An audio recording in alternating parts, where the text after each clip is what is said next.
ஆண்டவருடைய நாமம் மகிமைப்படுவதாக. இந்த காலை நேரத்திலே உங்களை பார்ப்பதிலே மிகுந்த மகிழ்ச்சி அடைகிறேன். நாம் கர்த்தருடைய நாமங்கள் என்ற தலைப்பின் கீழாக தேவனுடைய நாமங்களை நாம் தியானித்து வருகிறோம். இன்றைக்கும் ஒரு நாமத்தை நாம் தியானிக்க இருக்கிறோம். அது என்ன நாமம் என்று சொன்னால், யெகோவா ஷாலோம், சமாதானம் தருகிறவர். நாம் ஆராதிக்கிற தேவன் நமக்கு நிரந்தரமான நித்தியமான சமாதானத்தை தருகிற தேவனாக இருக்கிறார். ஒரு வேத பகுதியை வாசிப்போம். யோவான் எழுதின சுவிசேஷம் 14வது அதிகாரம் 27வது வசனம். சமாதானத்தை உங்களுக்கு வைத்து போகிறேன், என்னுடைய சமாதானத்தை உங்களுக்கு கொடுக்கிறேன். உலகம் கொடுக்கிற பிரகாரம் நான் உங்களுக்கு கொடுக்கிறதில்லை. உங்கள் இருதயம் கலங்காமலும் பயப்படாமலும் இருப்பதாக. இந்த வேத வசனத்திலே முக்கியமாக ஆண்டவர் சொல்லுகிற ஒரு வார்த்தை, என்னுடைய சமாதானத்தை உங்களுக்கு கொடுக்கிறேன் என்று சொல்லியிருக்கிறார். நம்முடைய ஆண்டவர் பொய் சொல்லாத தேவன், மனம் மாறாத தேவன். அவர் வாக்கு பண்ணின முக்கியமான வாக்குத்தத்தங்களிலே ஒன்று, என்னுடைய சமாதானத்தை உங்களுக்கு கொடுக்கிறேன் என்று சொல்லியிருக்கிறார். இன்றைக்கு இருக்கிற இந்த உலகத்திலே, குறிப்பாக இந்த காலகட்டத்திலே அநேக யுத்தங்களின் செய்திகளை நாம் கேள்விப்படுகிறோம்.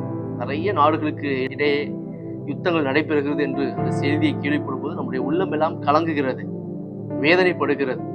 இதன் நடுவிலே சில தலைவர்கள் எழும்பி 2 நாடுகளுக்கும் இடையில் சென்று சமாதான உடன்படிக்கை செய்து வைக்கிறார்கள். அதை கேட்கும்போது நமக்கு கொஞ்சம் சந்தோஷமா இருக்கு. பரவாயில்ல, இந்த யுத்தம் ஒரு முடிவுக்கு வந்து விட்டது என்று நினைத்து கொண்டிருக்கும் போதே அந்த சமாதான உடன்படிக்கையும் மீறி மறுபடியும் யுத்தம் ஆரம்பித்து விடுகிறது.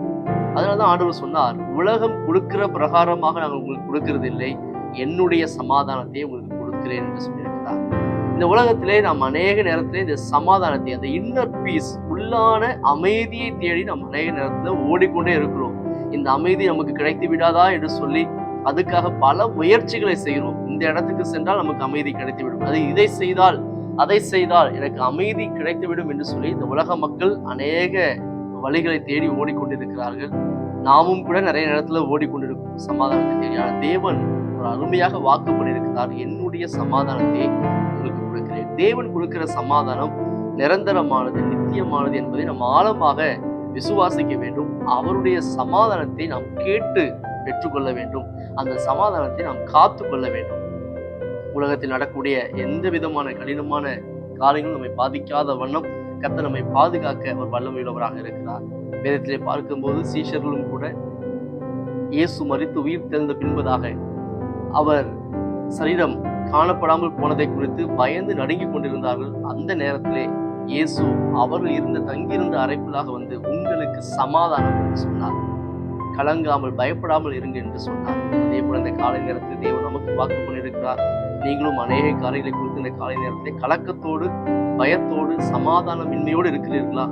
கலங்காமலும் பயப்படாமல் இருங்கள், என்னுடைய சமாதானத்தை உங்களுக்கு கொடுக்கிறேன் என்று சொன்ன தேவன் இந்த காலை நேரத்திலே உங்களுக்கும் ஒரு தெய்வீக சமாதானத்தை அருளி, ஒரு மன அமைதியை தந்து உங்களை ஆசீர்வதிக்க, உங்களை பாதுகாக்க, உங்களுக்கு உதவி செய்ய அவர் ஆயத்தம் உள்ளவராக இருக்கிறார். தொடர்ந்து நாம் ஜெபிப்போம். கர்த்தர் நிச்சயமாகவே அவருடைய சமாதானத்தால் நம்முடைய உள்ளத்தை நிரப்பி நம்மை மேன்மைப்படுத்துவார்.